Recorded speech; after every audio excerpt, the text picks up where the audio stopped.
ദൈവനാമത്തിന് മഹത്വം ഉണ്ടാകട്ടെ. ഇന്ന് 89 ദിവസം നാം വായിക്കുന്നത് പുറപ്പാട് പുസ്തകം 39 അധ്യായം 89 സങ്കീർത്തനവും വിശുദ്ധ യോഹന്നാന്റെ സുവിശേഷം 21 അധ്യായവുമാണ്. പുറപ്പാട് പുസ്തകം 39 അധ്യായം.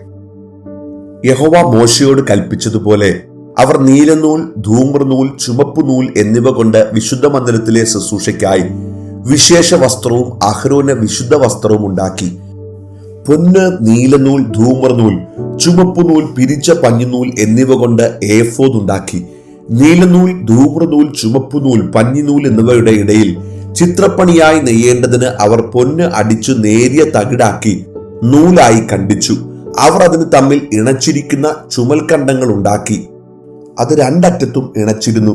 അത് കെട്ടിമുറുക്കുവാൻ അതിന്മേലുള്ളതായി ചിത്രപ്പണിയായ നടുക്കെട്ട് യഹോവ മോശയോട് കൽപ്പിച്ചതുപോലെ അതിൽ നിന്ന് തന്നെ അതിന്റെ പണി പോലെ പൊന്ന്, നീലനൂൽ, ധൂമ്രനൂൽ, ചുമപ്പുനൂൽ, പിരിച്ച പഞ്ഞിനൂൽ എന്നിവ കൊണ്ട് ആയിരുന്നു.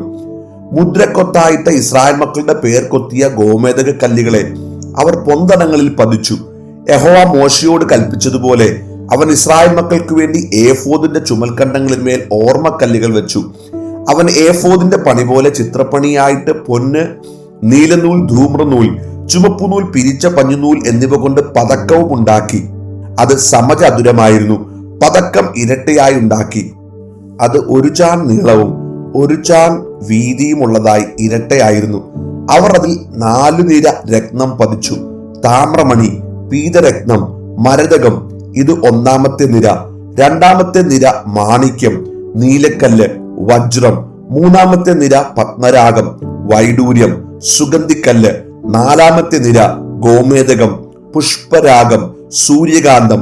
അവ അതത് തടത്തിൽ പൊന്നിൽ പതിച്ചിരുന്നു. ഈ കല്ലുകൾ ഇസ്രായേൽ മക്കളുടെ പേരുകളോടുകൂടെ അവരുടെ പേർ പോലെ 12 ആയിരുന്നു. 12 ഗോത്രങ്ങളിൽ ഓരോന്നിന്റെ പേർ അവയിൽ മുദ്രക്കൊത്തായി കൊത്തിയിരുന്നു. പതക്കത്തിന് ചരടുപോലെ മുറിച്ച് കുത്തുപണിയായി തങ്കം കൊണ്ട് സരപ്പളികളും ഉണ്ടാക്കി. പൊന്നുകൊണ്ട് 2 വളയവും 2 കണ്ണിയും ഉണ്ടാക്കി. വളയം രണ്ടും പതക്കത്തിന്റെ 2 അറ്റത്തും വെച്ചു. പൊന്നുകൊണ്ടുള്ള 2 സരപ്പളി അവർ പതക്കത്തിന്റെ അറ്റത്ത് 2 വളയത്തിലും കൊളുത്തി. 2 സരപ്പളിയുടെയും അറ്റം രണ്ടും അവർ കണ്ണി 2ലും കൊളുത്തി. ഏഫോദിന്റെ ചുമൽക്കണ്ടങ്ങളിന്മേൽ മുൻഭാഗത്ത് വെച്ചു. അവർ പൊന്നുകൊണ്ട് വേറെ 2 കണ്ണി ഉണ്ടാക്കി പതക്കത്തിന്റെ മറ്റേ 2 അറ്റത്തും. ഏഫോദിന്റെ കീഴറ്റത്തിന് നേരെ അകത്തെ വിളുമ്പിൽ വെച്ചു. അവർ വേറെ 2 പൊൻകണ്ണി ഉണ്ടാക്കി ഏഫോദിന്റെ മുൻഭാഗത്ത് 2 ചുമൽക്കണ്ടങ്ങളിൽ താഴെ അതിന്റെ ഇണപ്പിനരികെ ഏഫോദിന്റെ നടിക്കെട്ടിന് മേലായി വെച്ചു. പതക്കം ഏഫോദിന്റെ നടുക്കെട്ടിന് മേലായി ഇരിക്കേണ്ടതിനും അത് ഏഫോദിൽ അടുക്കാതിരിക്കേണ്ടതിനും ദൈവം മോശയോട് കൽപ്പിച്ചതുപോലെ അവർ അത് കണ്ണികളാൽ ഏഫോദിന്റെ കണ്ണികളോട് നീലനാട കൊണ്ട് കെട്ടി. അവൻ ഏഫോദിന്റെ അങ്കി മുഴുവനും നീലനൂൽ കൊണ്ട് നെയ്ത്തുപണിയായി ഉണ്ടാക്കി. അങ്കിയുടെ നടുവിൽ കവചത്തിന്റെ ദ്വാരം പോലെ ഒരു ദ്വാരവും അത് കീറാതിരിക്കേണ്ടതിന് ചുറ്റും ഒരു നാടയും വെച്ചു. അങ്കിയുടെ വിളുമ്പിൽ നീലനൂൽ, ധൂമ്രനൂൽ, ചുമപ്പുനൂൽ, പിരിച്ച പഞ്ഞിനൂൽ എന്നിവ കൊണ്ട് മാതളപ്പഴങ്ങൾ ഉണ്ടാക്കി. തങ്കം കൊണ്ട് മണികളും ഉണ്ടാക്കി. മണികൾ അങ്കിയുടെ വിളുമ്പിൽ ചുറ്റും മാതളപ്പഴങ്ങളുടെ ഇടയിൽ വെച്ചു. ശുശ്രൂഷയ്ക്കുള്ള അങ്കിയുടെ വിളുമ്പിൽ ചുറ്റും ഒരു മണിയും ഒരു മാതളപ്പഴവും, ഒരു മണിയും ഒരു മാതളപ്പഴവും. ഇങ്ങനെ യഹോവ മോശയോട് കൽപ്പിച്ചതുപോലെ തന്നെ വെച്ചു. അഹരോനും പുത്രന്മാർക്കും പഞ്ഞിനൂൽ കൊണ്ട് നെയ്ത്തുപണിയായ അങ്കിയും, പഞ്ഞിനൂൽ കൊണ്ട് മുടിയും, പഞ്ഞിനൂൽ കൊണ്ട് അലങ്കാരമുള്ള തലപ്പാവും, പിരിച്ച പഞ്ഞിനൂൽ കൊണ്ട് കാൽച്ചട്ടയും, പിരിച്ച പഞ്ഞിനൂൽ, നീലനൂൽ, ധൂമ്രനൂൽ, ചുമപ്പുനൂൽ എന്നിവ കൊണ്ട് ചിത്രത്തയ്യൽ പണിയായ നടുക്കെട്ടും യഹോവ മോശയോട് കൽപ്പിച്ചതുപോലെ തന്നെ ഉണ്ടാക്കി. അവർ തങ്കം കൊണ്ട് വിശുദ്ധ മുടിയുടെ നെറ്റിപ്പട്ടം ഉണ്ടാക്കി. അതിൽ യഹോവയ്ക്ക് വിശുദ്ധം എന്ന മുദ്രക്കൊത്തായുള്ള ഒരു എഴുത്തു കൊത്തി. അത് മുടിമേൽ കെട്ടേണ്ടതിന് അതിൽ നീലനൂൽ നാട കോർത്തു. യഹോവ മോശയോട് കൽപ്പിച്ചതുപോലെ തന്നെ. ഇങ്ങനെ സമാഗമന കൂടാരം എന്ന തിരുനിവാസത്തിന്റെ പണിയൊക്കെയും തീർന്നു. യഹോവ മോശയോട് കൽപ്പിച്ചതുപോലെ ഒക്കെയും ഇസ്രായേൽ മക്കൾ ചെയ്തു. അങ്ങനെ തന്നെ അവർ ചെയ്തു. അവർ തിരുനിവാസം മോശയുടെ അടുക്കൽ കൊണ്ടുവന്നു. കൂടാരവും അതിന്റെ ഉപകരണങ്ങളൊക്കെയും കൊളുത്ത്, പലക, അന്താഴം, തൂൺ, ചുവട്, ചുവപ്പിച്ച ആട്ടുകൊറ്റൻ തോൽ കൊണ്ടുള്ള പുറമൂടി, തഹശുതോൽ കൊണ്ടുള്ള പുറമൂടി, മറയുടെ തിരശീല, സാക്ഷ്യപ്പെട്ടകം, അതിന്റെ തണ്ട്, കൃപാസനം, മേശ, അതിന്റെ ഉപകരണങ്ങളൊക്കെയും, കാഴ്ചയപ്പം, തങ്കം കൊണ്ടുള്ള നിലവിളക്ക്, കത്തിച്ചു വെപ്പാനുള്ള ദീപങ്ങൾ, അതിന്റെ ഉപകരണങ്ങളൊക്കെയും, വെളിച്ചത്തിന് എണ്ണ, പൊന്നുകൊണ്ടുള്ള ധൂപപീഠം, അഭിഷേക തൈലം, സുഗന്ധ ധൂപവർഗം, കൂടാരത്തിനുള്ള മറശീല, താമ്രം കൊണ്ടുള്ള യാഗപീഠം, അതിന്റെ താമ്രജാലം, തണ്ട്, അതിന്റെ ഉപകരണങ്ങളൊക്കെയും, തൊട്ടി, അതിന്റെ കാൽ, പ്രാകാരത്തിന്റെ മറശീല, തൂൺ, അതിന്റെ ചുവട്, പ്രാകാരവാതിലിന്റെ മറശീല, അതിന്റെ കയറ്, കുറ്റി, സമാഗമന കൂടാരം എന്ന തിരുനിവാസത്തിലെ ശുശ്രൂഷയ്ക്കുള്ള ഉപകരണങ്ങളൊക്കെയും, വിശുദ്ധ മന്ദിരത്തിലെ ശുശ്രൂഷയ്ക്കായി വിശേഷ വസ്ത്രം, പുരോഹിത ശുശ്രൂഷയ്ക്കുള്ള അഹരോന്റെ വിശുദ്ധ വസ്ത്രം, അവന്റെ പുത്രന്മാരുടെ വസ്ത്രം, ഇങ്ങനെ യഹോവ മോശയോട് കൽപ്പിച്ചതുപോലെ ഒക്കെയും ഇസ്രായേൽ മക്കൾ എല്ലാ പണിയും തീർത്തു. മോശ പണിയൊക്കെയും നോക്കി യഹോവ കൽപ്പിച്ചതുപോലെ തന്നെ അവർ അത് ചെയ്തു തീർത്തിരുന്നു എന്ന് കണ്ട് മോശ അവരെ അനുഗ്രഹിച്ചു. 89 സങ്കീർത്തനം. യഹോവയുടെ കൃപകളെക്കുറിച്ച് ഞാൻ എന്നേക്കും പാടും. തലമുറ തലമുറയോളം എൻ്റെ വായ് കൊണ്ട് നിന്റെ വിശ്വസ്തതയെ അറിയിക്കും. ദയ എന്നേക്കും ഉറച്ചു നിൽക്കുമെന്ന് ഞാൻ പറയുന്നു. നിന്റെ വിശ്വസ്തതയെ നീ സ്വർഗത്തിൽ സ്ഥിരമാക്കിയിരിക്കുന്നു. എൻ്റെ വൃതനോട് ഞാനൊരു നിയമവും എൻ്റെ ദാസനായ ദാവീദിനോട് സത്യവും ചെയ്തിരിക്കുന്നു. നിന്റെ സന്തതിയെ ഞാൻ എന്നേക്കും സ്ഥിരപ്പെടുത്തും. നിന്റെ സിംഹാസനത്തെ തലമുറ തലമുറയോളം ഉറപ്പിക്കും. യഹോവേ, സ്വർഗം നിന്റെ അത്ഭുതങ്ങളെയും വിശുദ്ധന്മാരുടെ സഭയിൽ നിന്റെ വിശ്വസ്തതയും സ്തുതിക്കും. സ്വർഗത്തിൽ യഹോവയുടെ സദൃശ്യനായവൻ ആർ? ദൈവപുത്രന്മാരിൽ യഹോവയ്ക്ക് തുല്യനായവൻ ആർ? ദൈവം വിശുദ്ധന്മാരുടെ സംഘത്തിൽ ഏറ്റവും ഭയങ്കരനും അവന്റെ ചുറ്റുമുള്ള എല്ലാവർക്കും മീതെ ഭയപ്പെടുവാൻ യോഗ്യനുമാകുന്നു. സൈന്യങ്ങളുടെ ദൈവമായ യഹോവേ, നിന്നെപ്പോലെ ബലവാൻ ആരുള്ളൂ? യഹോവേ, നിന്റെ വിശ്വസ്തത നിന്നെ ചുറ്റിയിരിക്കുന്നു. നീ സമുദ്രത്തിന്റെ ഗർവത്തെ അടക്കി വാഴുന്നു. അതിലെ തിരകൾ പൊങ്ങുമ്പോൾ നീ അവയെ അമർത്തുന്നു. നീ രഹബിനെ ഒരു ഹതനെ പോലെ തകർത്തു. നിന്റെ ബലമുള്ള ഭുജം കൊണ്ട് നിന്റെ ശത്രുക്കളെ ചിതറിച്ചു കളഞ്ഞു. ആകാശം നിനക്കുള്ളത്, ഭൂമിയും നിനക്കുള്ളത്, ഭൂതലവും അതിന്റെ പൂർണ്ണതയും നീ സ്ഥാപിച്ചിരിക്കുന്നു. ദക്ഷിണോത്തര ദിക്കുകളെ നീ സൃഷ്ടിച്ചിരിക്കുന്നു. താബോരും ഹെർമോനും നിന്റെ നാമത്തിൽ ആനന്ദിക്കുന്നു. നിനക്ക് വീര്യമുള്ള ഒരു ഭുജമുണ്ട്. നിന്റെ കൈ ബലമുള്ളതും നിന്റെ വലം കൈ ഉന്നതവും ആകുന്നു. നീതിയും ന്യായവും നിന്റെ സിംഹാസനത്തിന്റെ അടിസ്ഥാനമാകുന്നു. ദയയും വിശ്വസ്തതയും നിനക്ക് മുമ്പായി നടക്കുന്നു. ജയഘോഷം അറിയുന്ന ജനത്തിനു ഭാഗ്യം. യഹോവേ, അവർ നിന്റെ മുഖപ്രകാശത്തിൽ നടക്കും. അവർ ഇടവിടാതെ നിന്റെ നാമത്തിൽ ഘോഷിച്ചുല്ലസിക്കുന്നു. നിന്റെ നീതിയിൽ അവർ ഉയർന്നിരിക്കുന്നു. നീ അവരുടെ ബലത്തിന്റെ മഹത്വമാകുന്നു. നിന്റെ പ്രസാദത്താൽ ഞങ്ങളുടെ കൊമ്പ് ഉയർന്നിരിക്കുന്നു. നമ്മുടെ പരിച യഹോവയ്ക്കുള്ളതും നമ്മുടെ രാജാവ് ഇസ്രായേലിന്റെ പരിശുദ്ധനുള്ളവനും ആകുന്നു. അന്നു നീ ദർശനത്തിൽ നിന്റെ ഭക്തന്മാരോട് അരുളി ചെയ്തത്, ഞാൻ വീരനായ ഒരുത്തന് സഹായം നൽകുകയും ജനത്തിൽ നിന്ന് ഒരു വൃതനെ ഉയർത്തുകയും ചെയ്തു. ഞാൻ എൻ്റെ ദാസനായ ദാവീദിനെ കണ്ടെത്തി. എൻ്റെ വിശുദ്ധ തൈലം കൊണ്ട് അവനെ അഭിഷേകം ചെയ്തു.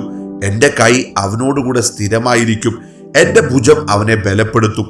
ശത്രു അവനെ തോൽപ്പിക്കയില്ല, വഷളൻ അവനെ പീഡിപ്പിക്കുകയുമില്ല. ഞാൻ അവന്റെ വൈരികളെ അവന്റെ മുമ്പിൽ തകർക്കും. അവനെ പകയ്ക്കുന്നവരെ സംഹരിക്കും. എന്നാൽ എൻ്റെ വിശ്വസ്തതയും ദയയും അവനോട് കൂടെ ഇരിക്കും. എൻ്റെ നാമത്തിൽ അവന്റെ കൊമ്പ് ഉയർന്നിരിക്കും. അവന്റെ കൈ ഞാൻ സമുദ്രത്തിന്മേലും അവന്റെ വലങ്കൈ നദികളുടെ മേലും നീട്ടുമാറാക്കും. അവൻ എന്നോട്, നീ എൻ്റെ പിതാവ്, എൻ്റെ ദൈവം, എൻ്റെ രക്ഷയുടെ പാറ എന്നിങ്ങനെ വിളിച്ചു പറയും. ഞാൻ അവനെ ആദിജാതനും ഭൂരാജക്കന്മാരിൽ ശ്രേഷ്ഠനുമാക്കും. ഞാൻ അവന് എൻ്റെ ദയയെ എന്നേക്കും കാണിക്കും. എൻ്റെ നിയമം അവന് സ്ഥിരമായി നിൽക്കും. ഞാൻ അവന്റെ സന്തതിയെ ശാശ്വതമായും അവന്റെ സിംഹാസനത്തെ ആകാശമുള്ള കാലത്തോളവും നിലനിർത്തും. അവന്റെ പുത്രന്മാർ എൻ്റെ ന്യായപ്രമാണം ഉപേക്ഷിക്കുകയും എൻ്റെ വിധികളെ അനുസരിച്ച് നടക്കാതിരിക്കുകയും എൻ്റെ ചട്ടങ്ങളെ ലംഘിക്കുകയും എൻ്റെ കൽപ്പനകളെ പ്രമാണിക്കാതിരിക്കുകയും ചെയ്താൽ ഞാൻ അവരുടെ ലംഘനത്തെ വടികൊണ്ടും അവരുടെ അകൃത്യത്തെ ദണ്ഡനം കൊണ്ടും സന്ദർശിക്കും. എങ്കിലും എൻ്റെ ദയയെ ഞാൻ അവങ്കൽ നിന്ന് നീക്കിക്കളകയില്ല. എൻ്റെ വിശ്വസ്തതയ്ക്ക് ഭംഗം വരുത്തുകയുമില്ല. ഞാൻ എൻ്റെ നിയമത്തെ ലംഘിക്കുകയോ എൻ്റെ അധരങ്ങളിൽ നിന്ന് പുറപ്പെട്ടതിന് ഭേദം വരുത്തുകയോ ചെയ്യുകയില്ല. ഞാൻ ഒരിക്കൽ എൻ്റെ വിശുദ്ധിയെക്കൊണ്ട് സത്യം ചെയ്തിരിക്കുന്നു. ദാവീദിനോട് ഞാൻ ഭോഷ്കു പറയുകയില്ല. അവന്റെ സന്തതി ശാശ്വതമായും അവന്റെ സിംഹാസനം എൻ്റെ മുമ്പിൽ സൂര്യനെ പോലെയും ഇരിക്കും. അത് ചന്ദ്രനെ പോലെയും ആകാശത്തിലെ വിശ്വസ്ത സാക്ഷിയെ പോലെയും എന്നേക്കും സ്ഥിരമായിരിക്കും. എങ്കിലും നീ ഉപേക്ഷിച്ച് തള്ളിക്കളയുകയും നിന്റെ അഭിഷക്തനോട് കോപിക്കുകയും ചെയ്തു. നിന്റെ ദാസനോടുള്ള നിയമത്തെ നീ വെറുത്തു കളഞ്ഞു. അവന്റെ കിരീടത്തെ നീ നിലത്തിട്ട് അശുദ്ധമാക്കിയിരിക്കുന്നു. നീ അവന്റെ വേലിയൊക്കെയും പൊളിച്ചു, അവന്റെ കോട്ടകളെയും ഇടിച്ചു കളഞ്ഞു. വഴി പോകുന്ന എല്ലാവരും അവനെ കൊള്ളയിടുന്നു. തന്റെ അയൽക്കാർക്ക് അവൻ നിന്നയായി തീർന്നിരിക്കുന്നു. നീ അവന്റെ വൈരികളുടെ വലങ്കൈ ഉയർത്തി അവന്റെ സകല ശത്രുക്കളെയും സന്തോഷിപ്പിച്ചു. അവന്റെ വാളിൻ വായ്ത്തലയെ നീ മടക്കി യുദ്ധത്തിൽ അവനെ നിൽക്കുമാറാക്കിയതുമില്ല. അവന്റെ തേജസ്സിനെ നീ ഇല്ലാതാക്കി അവന്റെ സിംഹാസനത്തെ നിലത്ത് തള്ളിയിട്ടു. അവന്റെ യൗവനകാലത്തെ നീ ചുരുക്കി. നീ അവനെ ലജ്ജ കൊണ്ട് മൂടിയിരിക്കുന്നു. യഹോവേ, നീ നിത്യം മറഞ്ഞു കളയുന്നതും നിന്റെ ക്രോധം തീ പോലെ ജ്വലിക്കുന്നതും എത്രത്തോളം! എന്റെ ആയുസ് എത്ര ചുരുക്കമെന്ന് ഓർക്കണമേ. എന്ത് മിഥ്യാത്വത്തിനായി നീ മനുഷ്യന്മാരെ ഒക്കെയും സൃഷ്ടിച്ചു! ജീവിച്ചിരുന്ന് മരണം കാണാതെ ഇരിക്കുന്ന മനുഷ്യൻ ആർ? തന്റെ പ്രാണനെ പാതാളത്തിന്റെ കയ്യിൽ നിന്ന് വിടുവിക്കുന്നവനും ആർ? കർത്താവേ, നിന്റെ വിശ്വസ്തതയിൽ നീ ദാവീദിനോട് സത്യം ചെയ്ത നിന്റെ പണ്ടത്തെ കൃപകൾ എവിടെ? കർത്താവേ, അടിയങ്ങളുടെ നിന്ന ഓർക്കണമേ. എന്റെ മാർവിടത്തിൽ ഞാൻ സകല മഹാജാതികളുടെയും നിന്ന വഹിക്കുന്നത് തന്നെ. യഹോവേ, നിന്റെ ശത്രുക്കൾ നിന്ദിക്കുന്നുവല്ലോ. അവർ നിന്റെ അഭിഷക്തന്റെ കാലടികളെ നിന്ദിക്കുന്നു. യഹോവ എന്നേക്കും വാഴ്ത്തപ്പെടുമാറാകട്ടെ. ആമേൻ, ആമേൻ. യോഹന്നാന്റെ സുവിശേഷം 21-ാം അധ്യായം. അതിന്റെ ശേഷം യേശു പിന്നെയും തിബരിയാസ് കടൽക്കരയിൽ വെച്ച് ശിഷ്യന്മാർക്ക് പ്രത്യക്ഷനായത് ഈ വിധമായിരുന്നു. ശീമോൻ പത്രോസും ദിദിമോസ് എന്ന തോമാസും ഗലീലയിലുള്ള കാനായിലെ നഥനയേലും സെബദി മക്കളും അവന്റെ ശിഷ്യന്മാരിൽ വേറെ 2 പേരും ഒരുമിച്ച് കൂടിയിരുന്നു. ശീമോൻ പത്രോസ് അവരോട്, ഞാൻ മീൻ പിടിക്കാൻ പോകുന്നു എന്ന് പറഞ്ഞു. ഞങ്ങളും പോരുന്നു എന്ന് അവർ പറഞ്ഞു. അവർ പുറപ്പെട്ട് പടക് കയറിപ്പോയി. ആ രാത്രിയിൽ ഒന്നും പിടിച്ചില്ല. പുലർച്ചെ ആയപ്പോൾ യേശു കരയിൽ നിന്നിരുന്നു. യേശു ആകുന്ന ശിഷ്യന്മാർ അറിഞ്ഞില്ല.